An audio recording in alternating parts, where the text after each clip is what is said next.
اور اس کا بھی مجھ سے پیار. میں نے کہا جی وہ کس طرح؟ کہنے لگے کچھ بندے ایسے ہوتے ہیں پروٹوکول نہ دو تو ڈر ہوتا ہے بھاگ جائیں گے, اور کچھ کا پتہ ہوتا ہے کہ جوتے بھی مارو تو یہ ہمارا یہ جا نہیں سکتا کہیں, جوتے بھی مارو تو کہیں جائے گا, یہ اس کو کسی پروٹوکول کی ضرورت. جس نے پروٹوکول مانگا اس نے تو گویا کہا کہ میں آپ عزت کریں گے تو آؤں گا, نہیں کریں گے تو نہیں آؤں گا. تو یہ آدھے ہاتھ سے سلام لیتے ہیں, کبھی بھی نہیں بٹھایا ساتھ, چل ٹھیک ہے بھاگ جا اپنا کام کر, لیکن ہے میرا, کہیں جا سکتا نہیں, ادھر ہی رہنا ہے. اس لیے کچھ لوگوں کو پروٹوکول کی کوئی ضرورت نہیں ہوتی. کچھ کہتے ہیں میں گیا ہوں تو ملے ہی نہیں, میں پیار ہی نہیں کیا. تو بھئی یہ ابھی آپ کچے ہیں, آپ کو پکا ہونا چاہیے, ابھی پختگی کی ضرورت ہے. سمجھے جو بات عرض کرنے لگا. حضرت ابو بصیر وہاں کھڑے ہیں, نبی کریم علیہ الصلوۃ والسلام کے پاس وہ خط لے کے. کتنا مشکل مرحلہ تھا, ایک بندہ بھاگ کے آیا ہے, زنجیریں ہیں, خون ہے, سفر ہے, رو رہا ہے, تڑپ رہا, حضور مجھے نہ بھیجیے گا, یہ مجھے مارتے ہیں. میرے رسول کریم کو جب خط ملا تو حضور فرمانے لگے ابو بصیر تو جانتا ہے کہ میں اپنے وعدوں کا پکا ہوں, تجھے پتا ہے اب چونکہ میں نے معاہدہ کیا ہے کہ میں نہیں پناہ دوں گا وہاں سے بھاگ کے آنے والوں کو, تو نہیں دوں گا, لہذا تم واپس جاؤ.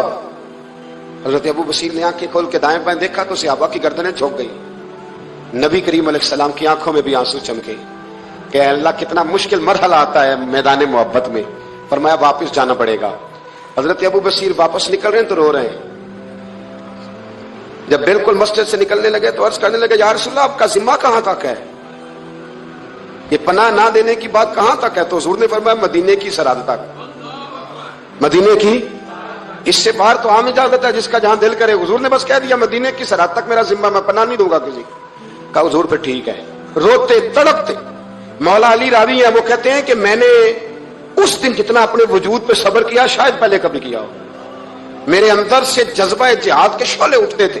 حضور حکم کرے یہ 2-3 ہزار بندہ تو میں اونٹ کے پیچھے باندھ کے لا کے مصطفیٰ کی خدمت میں پیش کر دوں. حضور حکم تو کرے, لیکن بس حضور کا حکم تھا کہ جانا ہے. تو حضرت ابو بصیر چلے گئے. مدینے کی سرحد ختم ہوئی نا, ذرا آگے بڑھے. وہ 4 بندے تھے, ان کے پاس تلواریں بھی تھی, نیزے بھی تھے, تیر بھی تھے, خود بھی تھے, سارا کچھ انہوں نے تھا. اور حضرت ابو بصیر نہتے تھے. جب آگے تھوڑا سا بڑھے نا تو آپ نے نا ایک کی تلوار چھین لی, اور چھین کے ایک کی گردن پر تلوار ماری تو باقی 3 ویسے ہی بھاگ گئے. ایک روایت میں کہ 2 کو ڈھیر کر دیا, 2 نکل گئے, بھاگ گئے. اب مدینے حضور پناہ نہیں دیں گے, مکے جا نہیں سکتے. ایک مقام ایس تھا, امام بہقی نے اس کو لکھا ہے, مقام ایس تھا, وہاں کھجوروں کے باغ تھے, ٹھنڈے پانی کے چشمے تھے. حضرت ابو بصیر نے وہاں ڈیرا لگا لیا, اور وہ راہ وہ تھی جو رستہ مدینے کو جاتا تھا, جو رسول اللہ کے مدینہ منورہ کو جاتا تھا. اس راہ میں حضرت ابو بصیر بیٹھ گئے. اب جو مکے سے بھاگتا نا ظلم و ستم تھے, وہ حضرت ابو بصیر کے پاس آ کے ڈیرا لگا لیا. آہستہ آہستہ بندے 70 ہو گئے, پھر تعداد آگے بڑھی تو بندے 300 ہو گئے. اب یہ مکے والے یہ کرتے تھے کہ مدینے والوں کو قافلہ مکے کے پاس سے گزرتا تو ان کا سامان رکھ لیتے, پریشان کرتے. اب انہوں نے پتا کیا کیا, کو مکے کا قافلہ مدینے کے پاس سے گزرتا تو یہ اس کا سامان رکھ لیتے, اس کو کہتے تنگ کرتے ہو. اب چونکہ حضور کا ذمہ تو مدینے تک ہے. سالوں بیت گئے. جو بندہ مدینے جاتا نا, حضرت ابو بصیر اس کو کہتے ایک دفعہ میرے رسول کو بتا دینا کہ میں راستے میں بیٹھا ہوں. تو ان کے ساتھی کہتے, حضرت ابو جندل بھی آ گئے تھے, ان کے ساتھی کہتے کہ یار سارے زمانے کو پتا ہے تو بیٹھا ہے, پھر پیغام کیوں دیتا ہے؟ پر میں بس میرا شوق ہے, سبا درے مصطفیٰ تے جا کے کمی درود و سلام نسیمہ جانب بطحا گزر کن ز احوالم محمد راہ خبر کن. میرا پیغام دے دینا نبی پاک کو, میرے ذرا کہنا کہ میں راہ میں بیٹھا ہوں, حضور کی بارگاہ میں عرض کر دینا. اور جب کوئی مدینے سے ہو کے نکلتا تو اس کو بلاتے اور پوچھتے کیا حال ہے میرے مصطفیٰ کے مدینے کا, کیا حال ہے رسول اللہ کے نواسوں کا, کیا آج کل طرز ہے ابو بکر صدیق کی. پوچھتے, کہتے ابو بکر تو قریب بیٹھتے ہوں گے نا نبی پاک, گویا فاروق اعظم تو قدموں میں رہتے ہوں گے, عثمان غنی تو بڑی نوکری کرتا ہوگا, طلحہ زبیر علی المرتضیٰ یہ تو بڑے قریب رہتے ہوں گے. چل یار جب واپس جائے نا تو میرا بھی سلام میرے رسول کو عرض کر دینا. راہوں میں پڑے زمانے گزر گئے, سالوں بیت گئے, اتنے تنگ آئے مکے والے کہ انہوں نے نبی پاک کو خط لکھا کہ یہ والی شے کام ختم کرتے. وہ 300 ہمیں بڑا ستاتے ہیں, آپ انہیں مدینہ ہی بلا لیں, خود ختم کرتے. ادھر میرے رسول پاک نے جب خط پہنچا تو فٹافٹ فرمایا قلم لاؤ, کاغذ لاؤ. حضور نے خط لکھوایا, فرمایا ابو بصیر تمہیں مبارک ہو, آ جا مدینے, جگہ بن گئی ہے, اجازت ہے, تم آنا چاہو تو آ جاؤ.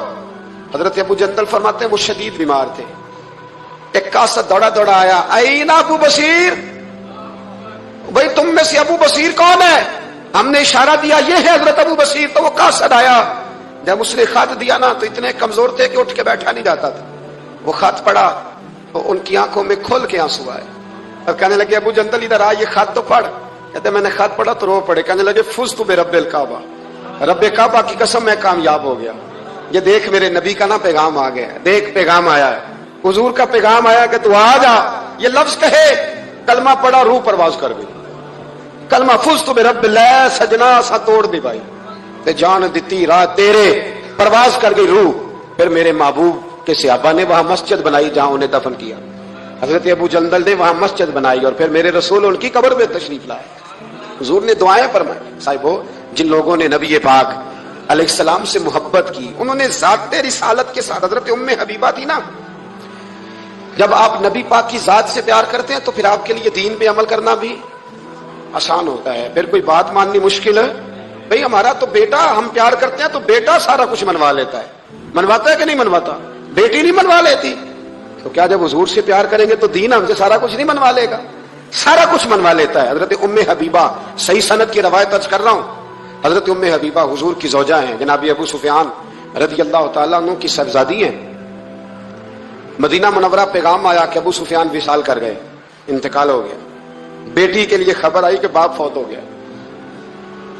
3 دن عدت گزری تو چوتھے دن ام المومنین حضرت ام حبیبہ اٹھی، غسل کیا، دھلے ہوئے کپڑے پہنے اور اپنے جسم کو خوشبو لگائی۔ عورتیں کہنے لگی، آپ کو پتہ ہے نا تانے ملتے ہیں کہ 3 دن ہوئے ابا فوت ہوا ہے، اور ام حبیبہ اٹھ کے فٹافٹ یہ کام کر لیا۔ تو آپ فرمانے لگی مجھے کوئی ضرورت نہیں، باپ کا غم میرے دل میں ہے، پر میرے نبی پاک نے فرمایا جو بی بی اللہ اور آخرت پر ایمان رکھتی ہے نا، وہ سوائے اپنے شوہر کے کسی کا سوگ 3 دن سے زیادہ نہ منائے۔ جو اللہ اور اس کے رسول پر اور آخرت پر ایمان رکھتی ہے وہ اپنے شوہر کے علاوہ کسی کا سوگ 3 دن سے زیادہ، مرد کے لیے بھی یہی حکم ہے کہ 3 دن سے زیادہ سوگ، چلو کوئی آ گیا فاتحہ پڑھنے تو فاتحہ پڑھ لے، لیکن 3 دن کے بعد کام کرے۔ حضرت ام حبیبہ کہنے لگی نہ میں نے کہیں جانا تھا، نہ میرے گھر میں مہمان آنے تھے، پر چونکہ میرے نبی کا حکم ہے لہذا یہ جو میں نے کیا ہے نا، یہ میں نے اپنے محبوب کی محبت میں کیا ہے۔ اب مجھ پر دین پہ عمل کرنا کوئی مشکل ہے نہیں، اب آسان ہو گیا۔ حضور سے پیار کریں، اس کا طریقہ یہ ہے کہ نبی کریم کی حدیثیں سیکھیں، سیرت کو پڑھیں، نبی رحمت علیہ السلام کے زندگی کے واقعات کو سنیں، کان لگائیں، کوئی اچھی نعت پڑھے تو اس پر توجہ کریں۔ علامہ اقبال کہا کرتے تھے اگر لوگوں کے دلوں میں حضور کی محبت پیدا کرنی ہے تو میلاد کی محفلیں زیادہ کرو، اور بچوں کو نبی پاک کی سیرت زیادہ سناؤ، اور اگر چاہتے ہو تمہارے اپنے دل میں بہت زیادہ محبت پیدا ہو تو درود و سلام زیادہ پڑھو۔ یہ اصل ہے، اصل دین ہے، روح دین ہے۔ اپنی زندگی میں اس محبت کے لیے زیادہ جگہ بنائیں، باقی جتنی محبتیں ہیں یہ تنگ کریں گی، قبر میں پریشان کریں گی، اور اگر نبی پاک کی محبت ہوئی تو اعلیٰ حضرت فرماتے ہیں اللہ حد میں عشق رخ شاہ کا داغ لے، ہم نے اندھیری رات سنی تھی تو چراغ لے کے چلے، اندھیری رات سنی تھی تو چراغ لے کے چلے۔ ایک تو بڑی معروف حدیث بخاری مسلم میں موجود ہے کہ عروہ بن مسعود ثقفی کہتے ہیں جب میں آیا اور میں واپس گیا تو جا کے پھر انہوں نے کہا قریش مکہ سے، جا کے مسلمانوں کی جنگی صلاحیت کا ذکر نہیں کیا، بلکہ جا کے کہنے لگے یار میں بڑی دنیا پھرا ہوں، پر جو ادب نبی پاک کے غلام اپنے نبی کا کرتے وہ میں نے کسی کا دیکھا نہیں ہے۔ دوسری روایت بخاری مسلم میں حضرت انس بن مالک رضی اللہ تعالیٰ عنہ کی، حضرت انس بن مالک رضی اللہ تعالیٰ عنہ ارشاد فرماتے ہیں کہ نبی پاک علیہ السلام کے جب ایام وصال قریب آئے نا تو حضور مسجد میں آنا جانا کم فرما دیا تھا، کئی دن حضور تشریف نہیں لاتے تھے، تبھی علالت کے باعث۔ یہ بھی اللہ تعالیٰ کی قدرت کاملہ ہے۔ فرماتے ہیں کہ دن نا پیر شریف کا دن تھا اور فجر کی جماعت تھی، اور جناب ابو بکر صدیق نماز پڑھا رہے تھے۔ اچانک نا حضور کا دل کیا غلاموں کو دیکھنے کو، تو حضور نے نا حضرت عائشہ صدیقہ کے مکان کے حجرے کا پردہ سرکا کے نا تو غلاموں کو دیکھا۔ اب تو ماشاءاللہ بہت سارے لوگوں نے مدینے کی زیارت کر لی ہے، تو آپ جانتے ہیں کہ یہاں کر کے ان کا مکان ہے، تو یہاں اگر سامنے امام کھڑا بھی ہو تو مقتدی دیکھ بھی لے پردہ سرکا ہے، تو یہ پہلے والے دیکھ لیں گے جو قریب ہیں، آخری والے تو نہیں نہ دیکھ سکتے۔ میری طرف دیکھے نا یار، ہاں نہ تو کرے نا، اب تو اتنی تو گرمی اللہ نے کی نہیں اس رمضان میں، اتنی تو گرمی کی نہیں، جتنا ٹھنڈ میں بھی سو جاتے ہو، سخت گرمی ہو پھر بھی سو ہی جاتے ہو، مہربانی کرو نا تھوڑا جاگو، اللہ آپ کو جزائے خیر عطا فرمائے۔ میں جو بات کر رہا ہوں اس پہ غور کرو۔ بھائی یہاں سے پردہ سرکایا کسی نے، تو یہ 5 7 10 جو قریب کے نمازی ہیں وہ تو دیکھ لیں گے, تو وہ جو صف کے اینڈ پہ ہیں وہ کیسے دیکھیں گے؟